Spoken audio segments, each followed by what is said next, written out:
responsible for the national management and ongoing development of T-Mobile USA National Wireless Network and the company's IT services and operations. He's got a lot of responsibilities. One of them is to speak to us today. So Neville is the guy who will make it happen for T-Mobile. So now here to speak to us about T-Mobile, T-Mobile's focus in the marketplace, T-Mobile's UnCarrier approach to wireless, is the one and only Neville Ray. Thank you.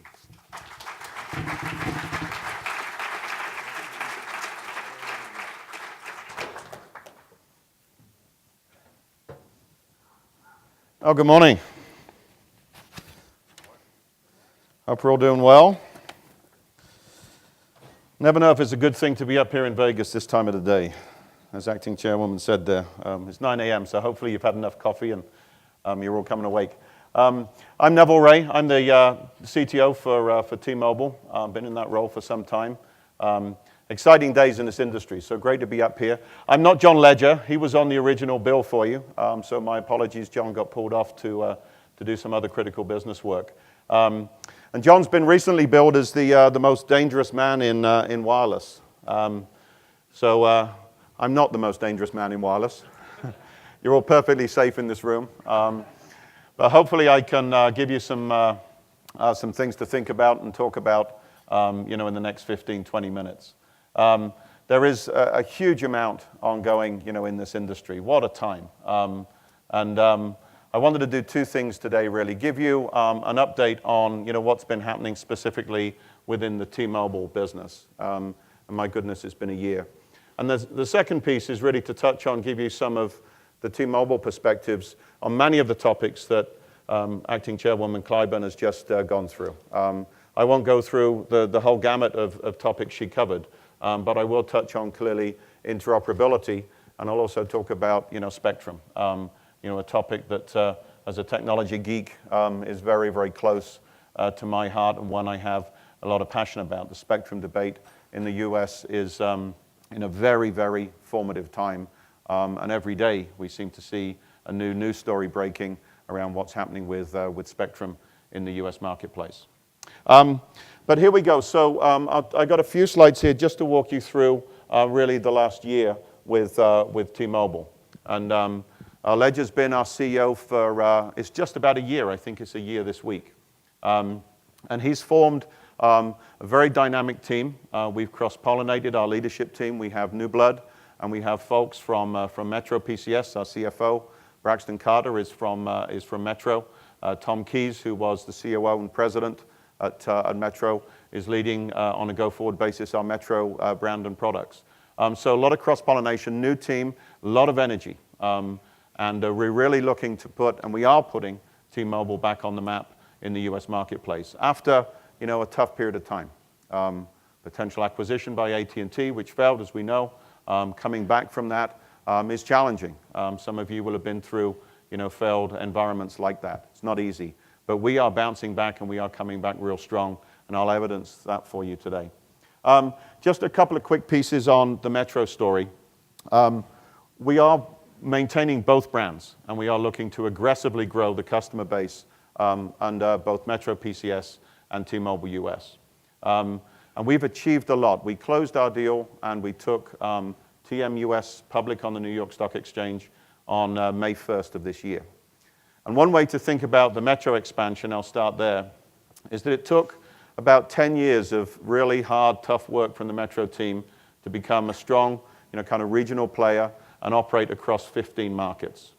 We've now expanded that Metro brand to another 15 markets, and we did it in 10 weeks, leveraging the power and the national network that T-Mobile has.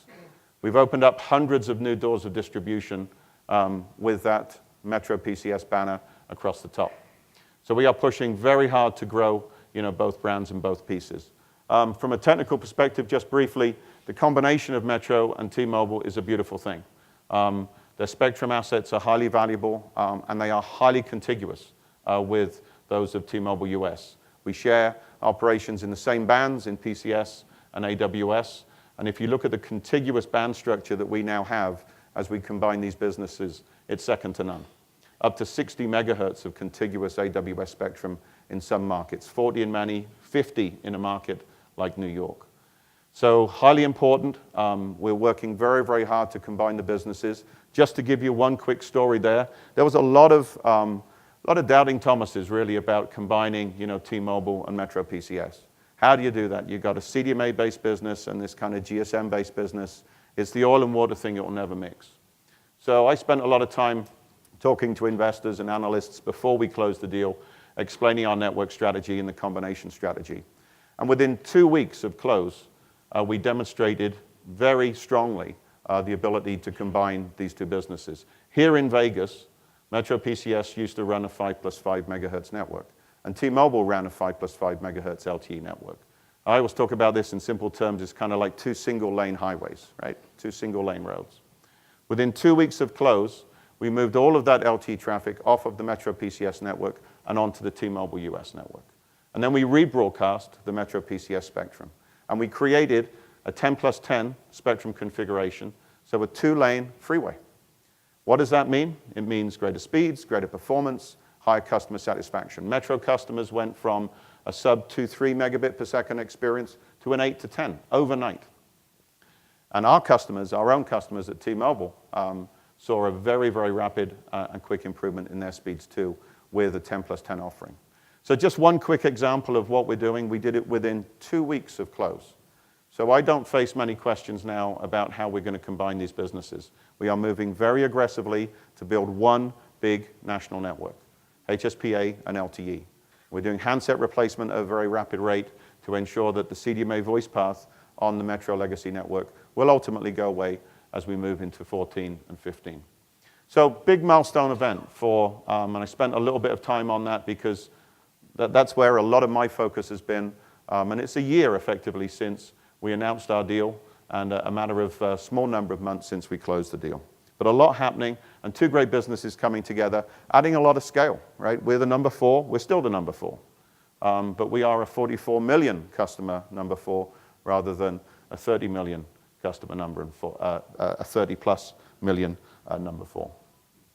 Okay, one other thing that happened. I know this is dear to many of your hearts, iPhones. So at T-Mobile, we faced a tough battle on the iPhone, as many of you have. We won through, finally, earlier this year, and we were able to bring an iPhone product that was banded appropriately for our network, supporting the AWS bands, also supporting dual carrier capability in HSPA+, and of course, LTE on top in AWS. We weren't first there. But big event for us, very important for us to complete our handset lineup. We know and feel the pain that many of you have gone through and are probably still going through without access to some of these iconic devices in the marketplace. And it's a lot of work and a lot of effort to make this happen, but items like interoperability are going to help solve this going forward. But this wasn't the whole story at T-Mobile. So we've got the Metro piece and we've got iPhones, but we have a lot of other work to do. And this is where John would have spent most of his time talking to you today. As a company, we are completely rebranding and rebuilding ourselves. We've named ourselves the UnCarrier. And think about what that term means. It means we want to be unlike the other big guys, especially T and Verizon, right? This industry has been dominated and is still dominated by two major players. And consumers face many, many areas of dissatisfaction. And as an UnCarrier, we have started our aggressive march to knock down those pain points and those barriers for consumers. We want to delight our customers. We want them to trust us as a carrier. We want to build as much transparency as we can for every dollar of income that they provide to us.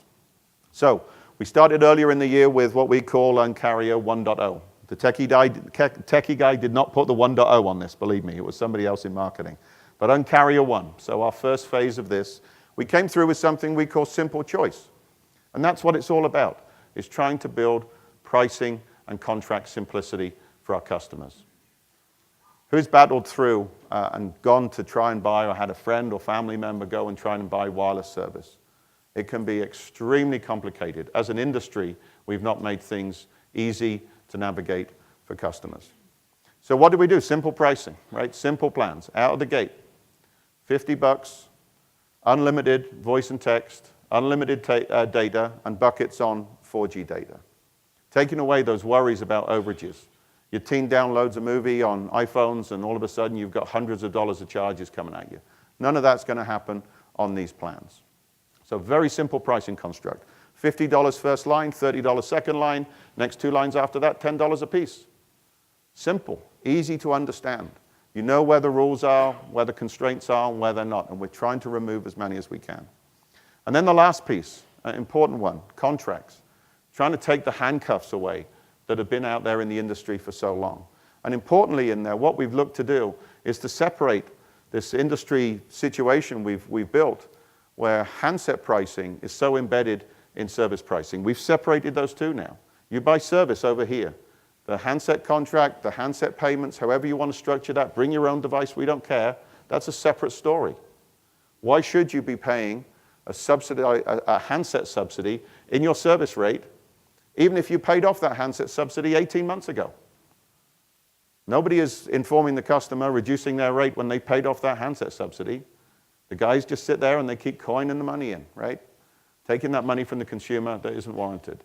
So we've started to really break some of these norms with Simple Choice One. Big moves in the industry, and we're starting to see others look at this stuff, right? If I go to what we did earlier in the summer, UnCarrier 2.0, we came after upgrades. Another massive pain point for customers. I want to change my device when I want to change it.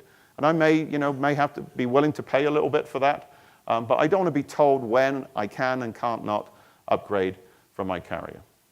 And we broke the back of that, right? Now we have a jump program, just upgrade my phone. It covers your standard insurance and the ability for you to upgrade your handset twice in a 12-month period. Everybody else is now following. The big two came out with products very soon after T-Mobile did. Seems like we beat them to the punch. That's always fun when you do this stuff. Hopefully you've seen a lot of our advertising.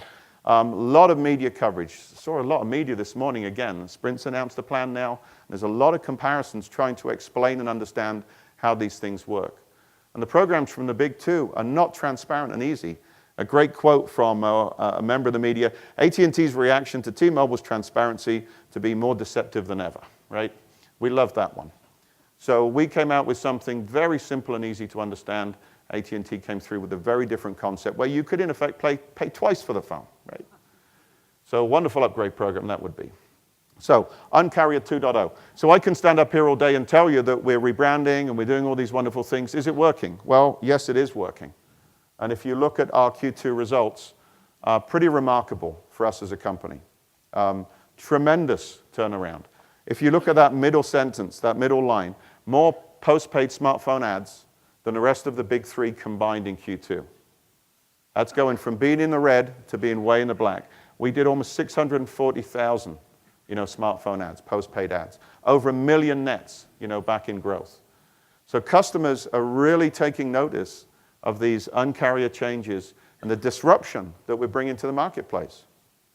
Folks want the services we provide in a manner and form we have never seen. Folks want to digest what we bring, these valuable services, they're life-changing services to this marketplace. And they want to have transparent and easy paths to purchase and access these services. We make some of these changes, look at the results.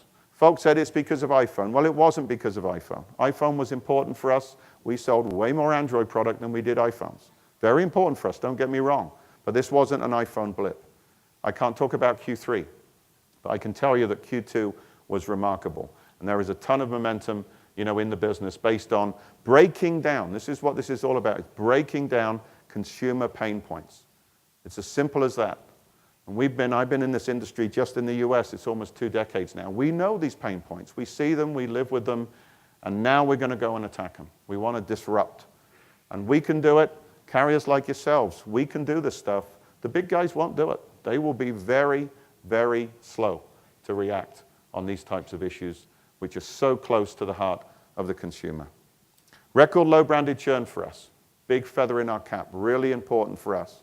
And if you look at our business over the last 3 years, go back into 10 and 11 and some difficult times, we bounce back, and we bounce back very, very fast. So T-Mobile is out there now. Our consideration is changing, our satisfaction levels are moving, and there's a lot of great momentum that we are now building in the business. So it can be done. It was an environment where we would have disappeared, right, from this wireless landscape, and we are now back, and we're going to make more damn noise than anybody ever anticipated, believe me, in this marketplace going forward. That's what we're about, and we are extremely passionate about fulfilling that vision for us as a business and for the U.S. consumer. Okay, we're not done yet. This is just a placeholder. We have a list of pain points, and we are working through them. And you'll hear from us fairly soon about the next round of UnCarrier and the next set of pain points that we are going to go tackle and we're going to drag down. And we love to see our competition scratching their heads. What are these guys going to do next, right, in terms of the big two? Because we worry them. We are challenging their customer choice.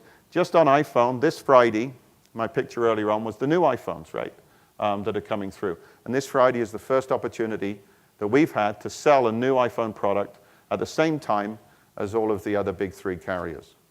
And you look at that opportunity and the pricing constructs and the no contract basis we put in place, it's a great time for consumers to make a different choice. So we're very, very strong and bullish on those opportunities. But UnCarrier 3 coming, and we'll have more to tell you on that very shortly. Okay, so kind of a bridge into some of the spectrum discussion, but I couldn't come up here and not talk about the network just for a couple of minutes. It's where I spend most of my waking hours one way or another, that and IT billing, of course. But on the network side, tremendous progress from T-Mobile, and partly why I put this up there is this shows it can be done too, right? Many of you in the room are very, very capable of building out and rolling out networks. And I contrast the pace at which we've rolled out our LTE with, a Verizon program really over the last, maybe 4 years, I think. We started the year with 0 covered LTE POPs in the US. And we turned up our first markets in the first quarter. We're now at 180 million covered POPs. So most of the major metros, almost 80 of the top 100 markets, we are now providing coverage with LTE. In addition to that, we've said our goal and objective is 200 million, so the nationwide claim for LTE this year. And I can assure you with high confidence that will happen well before the end of the year. So we are moving forward very, very rapidly with a comprehensive and strong LTE network. We've launched with a combination of 5+5 and 10+10 markets. Across 90% of the top 25 markets this year will be at 10+10. We're also starting to work some 15+15 megahertz opportunities. Nobody can match that right now. And we may even be in a position to trial some 20+20 megahertz opportunities in year. More to come on that front. But the game has moved on, right? As a technical guy, I've been around GSM and these products for years. But the game is not just about having LTE now. It's about having a lot of LTE, right? And being able to pack high volumes of spectrum together. And that's what the technology was designed for. When you see these kind of gigabit speeds on LTE, you need a lot of spectrum. And so the discussion today is moving from, 5+5 type spectrum environments to 20+20, 30+30, 40+40. And that as a technology is when LTE really, really starts to sing. 10+10 is, the dominant environment that's out there today. But very quickly, you're going to see that move in 14 and 15 from T-Mobile, at least, into 20+20 type LTE. 100 MIPS speeds, right? That's what can be done in a 20+20 network, and some. So moving away from some of the LTE experiences we've seen with low speeds, in the early years, to something which is truly remarkable. So a lot happening on the LTE front for T-Mobile. We've also been modernizing our network, introducing HSPA into the PCS bands. That's been key for us on many, many fronts, and that work has also reached well north of 100, it's about 190 million covered POPs. So one thing to think about for many of you, I know you're looking at your LTE offerings, what to do, how to do it. Don't forget T-Mobile, right? We have a huge network out there, and we don't have the scale the other guys do. So that's a blessing and the curse, right? It means we have capacity. And in the environment, you look at 14 and 15 and the activity, the frantic activity that's ongoing in the spectrum environment right now. I got a big truck, right, at T-Mobile. So I can carry some more load outside of my own customer base. And now I've got a big, fresh, new, Release 10 capable LTE network. So think about that when you're thinking about what you want to do going forward on LTE and how you structure your roaming and all those different pieces. We are here, and we're here to help on this stuff. Okay, so let's move to the spectrum discussion. I think we've talked this one to death already, but I wanted to add my thanks and the company's thanks to everything that's been said in the first session this morning. Tremendous progress, and really, Acting Chairwoman Clyburn has been a catalyst to really force through to a very, very successful conclusion what's been years of debate and intransigence in this area. And we understand this fully, believe it or not, that we do at T-Mobile now. We have one lower 700A block license in Boston, came through from the Metro combination. So we're part of this game. We were always part of this game anyway. And we're always going to advocate for that interoperability, not just in the 700, as I talk in a second about where we go with 600. So this is a big win for the industry. And I think the key lesson for me in this is let's not go here again, right? Let's not create a band plan structure which is so complex and difficult that even though there's what the number I heard from the speakers earlier on, $2 billion worth of spectrum sitting out there, right? $2 billion in the hands of you guys, to turn up and provide great services to customers. We got to be better than that, right? From a spectrum policy perspective, we got to make sure that we bring what is hugely, hugely valuable national government, consumer, so valuable, this spectrum. It's lifeblood for this industry. And we got to make sure that every ounce of it gets brought to the marketplace as soon as is possible. That's got to be number one goal for everybody, in this industry. Carriers, operators, government, wherever it may be. It's a big, big task, but the demand is there, and the economic benefits, the employment benefits you heard about earlier on, they are so real in this space, so real. So, delighted to see, the actions of last week. Let's make sure that this stuff now happens, and it happens as quickly as is possible, because it's for the benefit of the industry, it's for the benefit of you guys, but more importantly, it's for the benefit of the U.S. consumer. So great to see, and great progress. Again, I heard some great words. Tenacious, I heard about you guys from. I love that stuff, right? That so matches well with what we're about at T-Mobile. I don't know how many times I've been with my regulatory team, Tom and Kathleen, fabulous folks, and they take me around DC, and how many times we bang our heads into walls and closed doors around spectrum issues. But I tell you what, we never give up. We never, never give up. And as an association, CCA, that engagement, I saw the request from Steve, get the hands up, right? Get involved, please.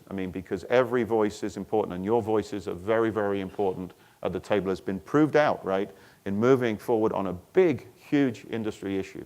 And hopefully this sets the table not just for this issue, but for how we deal with these types of problems on a go-forward basis, how we make sure these types of problems don't occur again, where we get stranded spectrum that we can't use and we can't put into the hands of the customer.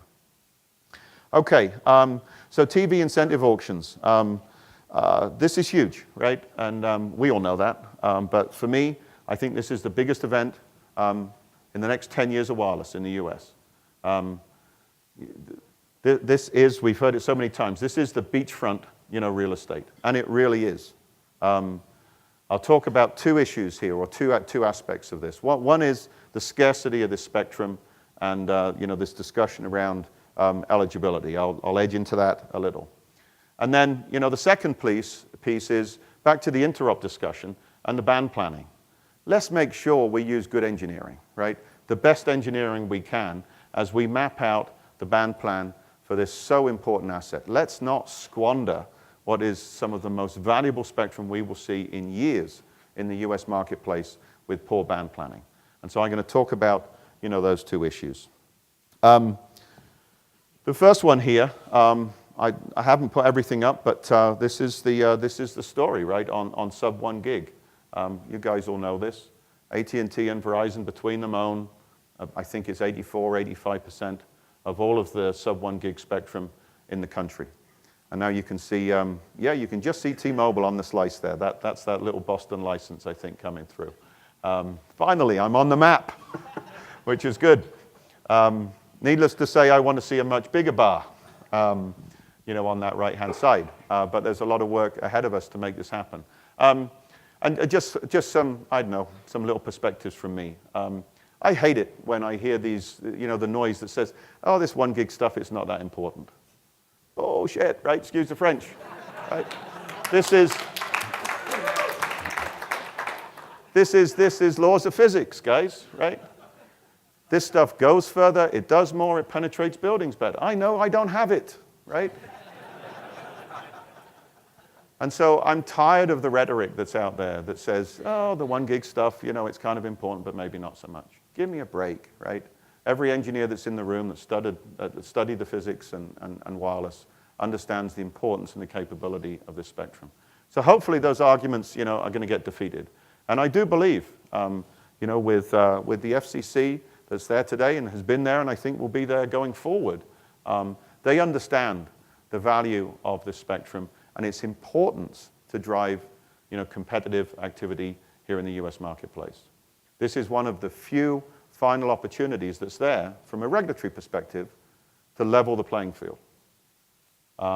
It's going to be a tough battle. We know that. Many of us are engaged. Please, more of you get engaged. You have a dog in this fight. We all do.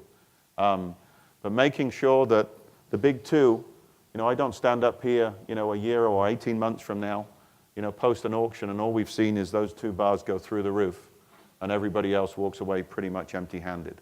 That's a disaster for the US marketplace, a disaster, and a disaster for the US consumer, believe me. So this is important stuff. Sorry if I'm, you know, ranting on here, but I'm very passionate about, you know, what needs to happen, you know, in this space. So next slide from me. If you look at the band plan, and we filed yesterday, I think, yes, at the FCC, a proposal on a band plan which is joint between, now it sounds strange bedfellows, but Verizon and T-Mobile. Okay? So I'm past the eligibility discussion now, right? I'm moving on to something else. I'm talking about good physics and good engineering. And you'll see some of the bullets that we put into our filing why we think this is the right thing to do. We call this kind of our spectrum maximizer plan, right? We want as much valuable spectrum to come out and go to the marketplace as is possible. We don't want the spectrum to be constrained. Why arbitrarily do that? Push the envelope on some of the physics and the engineering. This plan, in its essence, is an FDD pair of 35 plus 35 megahertz, 70 megahertz. And then additional spectrum that comes on out of that, out of the auction process, that in some markets will happen, can be added as this thing called supplemental downlink. Techies in the room, you'll know what that is, but basically adding more, you know, a fatter pipe on the downlink. So instead of a 35 up and a 35 down, you do a 35 up and maybe a 50 megahertz down. And we all know there's a lot of asymmetric traffic in the networks with video today. We push a lot more traffic down than we receive up from the customer. So this is a very pragmatic plan. It maximizes the utilization of that spectrum. And hopefully there's some words on here that ring true for yourselves. Hopefully all of them do. The third bullet, a single 3GPP band class to provide interoperability across all paired blocks in the 600 megahertz band. Hopefully that's dear to your heart. What does that mean? Is that there will be one handset class. And if you've got 5 megahertz or you've got 35 megahertz, wherever you are in the US, there are going to be handsets. There will be a band class that has industry scale from the outset. Very, very important. Even T-Mobile, with our size and scale, we've struggled on that handset story, right? We all know, and I know you guys know the pain of that. Going forward, big auction opportunity. Let's make sure we set the table the right way at the outset. These are big, big foundational issues that we need to get right. We want the maximum amount of spectrum, so the maximum amount of players can play. Why constrain that at the outset? Why do that? Who sets goals like that, for goodness sake, right? Let's maximize the amount of spectrum. And obviously, this is low-band spectrum. We want to maximize the range capabilities of that spectrum. And that is FDD, guys. That's FDD. That's the story there. So, big band plan move from us. May seem like Verizon and T-Mobile in the same place on incentive auctions. Some people may get it wrong. Some people may get it right. I want to make sure folks understand this is about good engineering and a robust band plan that will maximize the utilization and capability of that 600 megahertz spectrum when it comes to the market. And I'm delighted, I'm excited by the acting chairwoman's words that we are going to push hard. And I believe we have an administration that is going to push really, really hard to make this auction happen soon. It's critical, it's needed, and let's make sure we get the rules right, and we also deal with the eligibility so that we don't do all this work and then the two big dogs just run off into the sunset with all the spectrum. That's a disaster too. So this is very close to, I know, many of your hearts and mine, and a lot of work to happen. Real quick, I'm almost done. There's multiple variants of charts like this. The existing spectrum line is, you'll see it's kind of just tilting up slightly. It used to be flat. And now with some of the spectrum activity I'll talk about in a second, we have more spectrum coming to the marketplace, which is tremendous. It's great, right? But let's not squander the opportunity. But demand is outstripping. We all know that. And the US faces, whatever you want to call it, spectrum crunch, spectrum exhaust, it's real. Now, from a technology perspective, many of you, I know there's a lot of technical folks in the room, you know how hard we're working to maximize every bit that we can push down that radio interface. LTE, LTE advanced, small cells, HETnets, whatever you want to call it. There's a whole raft of new technology capability that is coming, and it's coming at a pace which is unprecedented. We're doing everything we can to be able to leverage every spectrum opportunity, aggregating disparate spectrum blocks, doing whatever we can to combine spectrum to maximize the output and effect of the network. But it is not enough. And anybody that stands in front of me and tries to tell me that we can fix this with engineering, I'm sorry, you're wrong. We need spectrum in the US marketplace. We need both things. We need both hands together on this. Great technology advancement. And we're at the tip of the spear in the US. We're one of the most advanced markets in the world. The only things close to us on LTE are Japan and Korea. But we have the largest, most aggressive rollouts on LTE globally anywhere. And so that's a responsibility as well as an opportunity. But we're driving forward, but we must have more spectrum. So really quickly, US spectrum sources, you'll have seen, many of you have seen different versions of charts like this. The incentive auction is not on here because I just talked about it. But I'd just like to highlight a couple of opportunities. I know many of you use AWS, and there is now a pairing opportunity, a 50 megahertz chunk, 25 plus 25, that could well emerge inside the next 12 to 15 months for auction. I'm personally delighted on this one. At T-Mobile, we worked very, very hard. We kind of cleared, as many of you will know, much of the AWS one band. And folks, when we started on that effort and that journey, seems many years ago now, wasn't too long ago, they said you'll never get it done. The federal incumbents are going to take forever to move. It won't happen. It did happen. It happened very, very quickly. We were aggressive, we were disruptive, and we pushed very, very hard to make sure that AWS band came to life. Now it's one of the formative roaming bands, not just in the US, but in North America, across up into Canada, and now happening down in Latin America too. It's become a tremendous, LTE band for the Americas. So we're pushing very, very hard to make sure that we can drive that pairing. And up until recently, NTIA, who governs that spectrum, and DoD, who sits on it, pretty much we'd had a lot of head shaking. But I've been working on this one with the regulatory team for almost 4 years. And I now see strong light at the end of the tunnel with some of the recent action and recent discussion. So we're very hopeful, very bullish. This is big spectrum. This is great payload spectrum to carry that data usage that consumers so demand and want to see today. So very focused on AWS. There's a bunch of other stuff on the chart here. We all know H-Block, very topical, right? And we've seen the FCC moving to an auction on the H-Block. It's a small slice of spectrum, but again, it's good, strong mid-band spectrum, and that happening as soon as, January of next year, almost days away, 100 days, maybe something like that. So we are finally moving from, why I put that up there, we're moving from this era where we haven't had much spectrum come to auction. Now things are happening. And I'm sure many of you will be engaged in these various topics and discussions. We need this, and we need more. everything that comes out or came out on the broadband plan, we need success on. We need ticks on the charts on the boxes to make sure that we can satisfy this demand and growth in this U.S. environment. So I think that's it. This is John's last slide. So Mr. Dangerous, be dangerously disruptive, be tenacious. I think hopefully you see in T-Mobile that this stuff can work. We've come back, many people would say we've come back from almost the dead.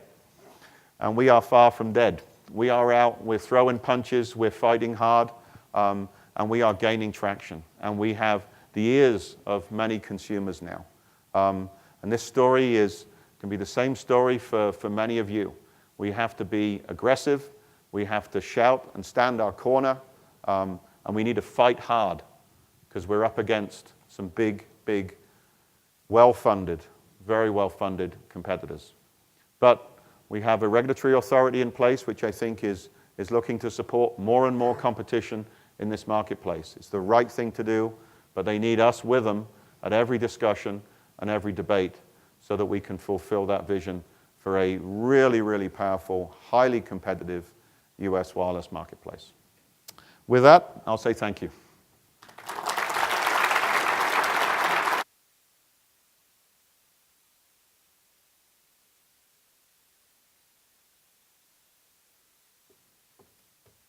Very good. Thank you, Neville. Appreciate it.